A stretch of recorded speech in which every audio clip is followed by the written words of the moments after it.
que era a Excelsior e a Difusora. E aí você tinha depois os programas específicos. Tem um programa, por exemplo, que era na Rádio América, que era o Caleidoscópio, do Jax, que era foi a primeira vez que você ouvia Focus, Premiata, Led Zeppelin nas programas de rádio. Então, esse gap que existe entre os anos 60 e os anos 80 é o rádio. Porque você não ouvia, era muito raro você nas rádios você ouvir as bandas de rock dos anos 70. Você não ouvia Casa das Máquinas, Made in Brasil. Você ouvia, quando muito, uma Rita Lee ou um Raul Seixas, cara.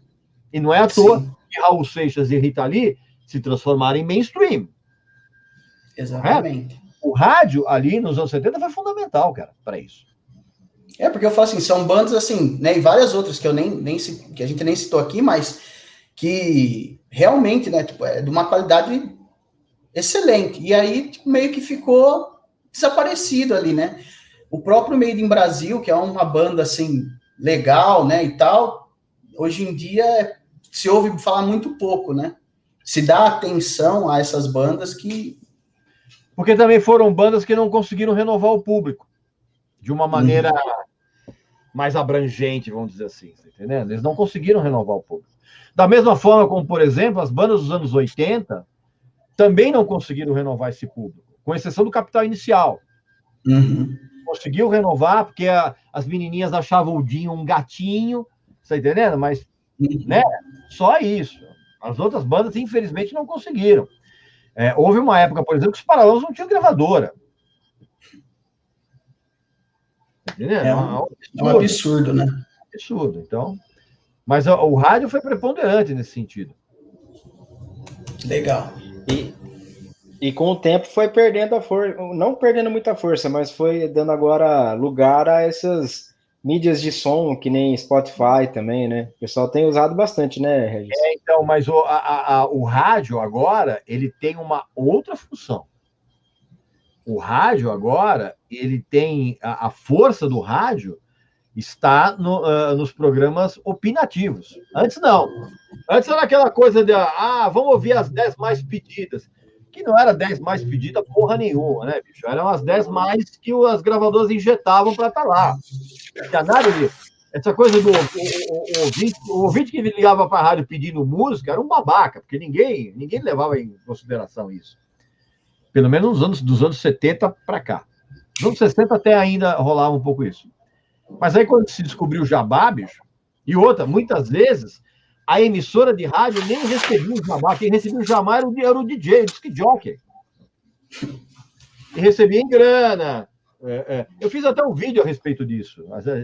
Tinha gravadora que oferecia putas. O termo, desculpa, mas era o entretenimento adulto, né?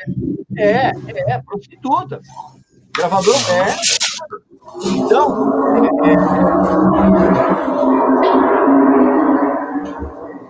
que barulho é esse? De onde surgiu esse caminhão? Ué, será que é aqui? Vamos ver. Não. Então, o rádio hoje ele tem uma função que é a função dos programas segmentados.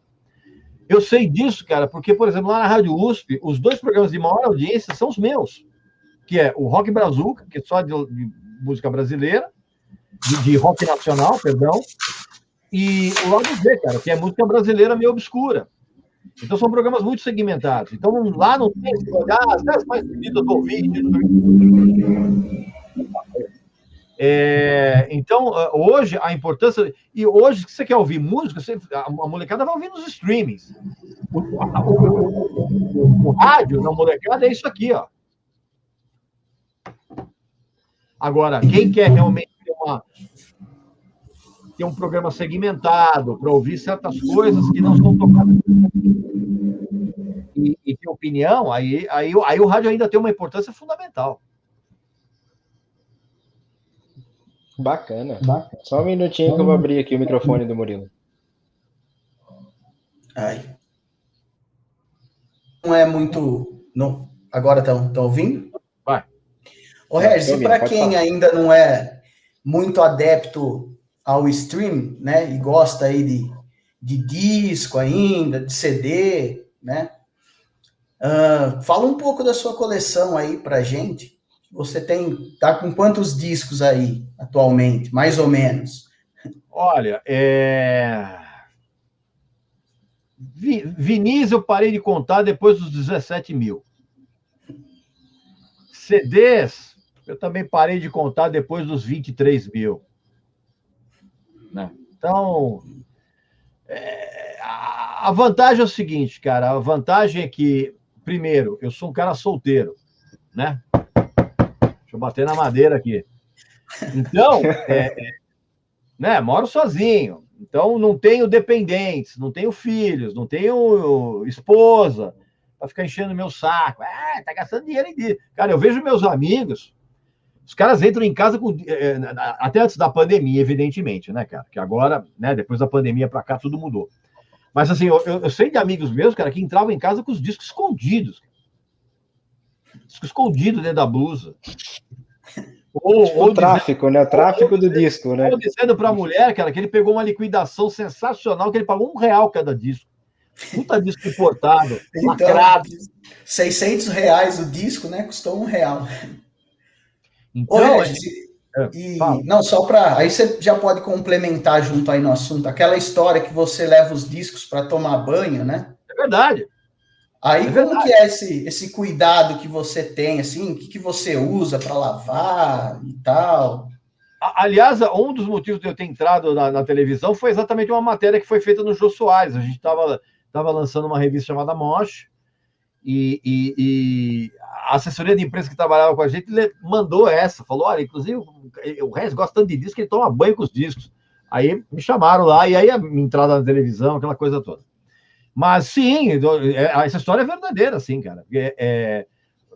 Obviamente que quem tem vinil e leva a música a sério, sabe que você tem que deixar os discos impecáveis, cara. Não tem? E eu faço isso. E eu, até antes da pandemia, eu sou um rato de sebo.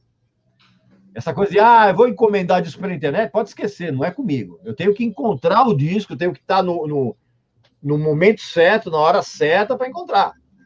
E quem frequenta sebo sabe, cara, que os discos estão sempre muito sujos. E aí eu via, eu peguei preciosidades espetaculares e você tem que lavar, cara. E aí, desde muito tempo, eu falei, cara, peraí, eu não vou ficar lavando na torneira, não, lavar embaixo do banho. Eu aproveito, até hoje eu faço isso. Eu aproveito toda vez que eu tomo banho, eu tomo 2 banhos por dia.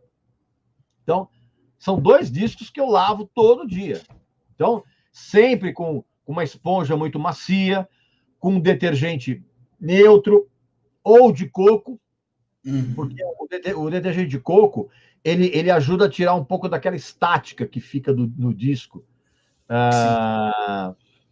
Faço isso, aí depois põe para secar direitinho. Secou, beleza? Guarda dentro do plástico, um abraço. Legal. Aí qual foi o disco? Eu ouço o disco, né? Tem que ouvir. Você acabou de lavar, beleza? Tá sequinho? Vai lá, ouve o disco, pô, beleza. Aí, ó, guardou, vem pra cá. Legal. Uma boa dica. Porque às vezes a gente pega disco mesmo, assim, em sebos e tal, que vem mofado, né? Não. Ainda quando você pega o disco mofado, dá pra você arrumar, cara. Eu, por exemplo, já vi preciosidades maravilhosas, que o disco parece que passou uma carroça em cima do disco durante 30 anos, cara. É um absurdo. E às vezes é coisa tão boa que você fala, é uma pérola, né? Que eu já deixei de comprar discos raríssimos, cara. Porque o disco estava absolutamente empenado, o disco totalmente riscado. E essa coisa, tem muita gente que compra disco raro, para mostrar, né? Olha só, eu tenho isso aqui. Aí você vai ver o disco dentro, tá em frangalhos. Né? O cara mostra só a capa. Ô Murilo, só um tempo só. Estamos chegando aqui a meia hora, o papo é bom, passa rápido, né? Estamos aqui com meia hora conversando com o Regis Tadeu, que nem precisa falar o tanto quanto ele é conhecido como crítico musical, e esse não é Nutella não, esse é raiz. Esse aí não pipoca. O pessoal está perguntando aqui algumas coisas. O Vitor Roberto Oliveira, por exemplo, Ele gostaria de saber por que as pessoas têm preguiça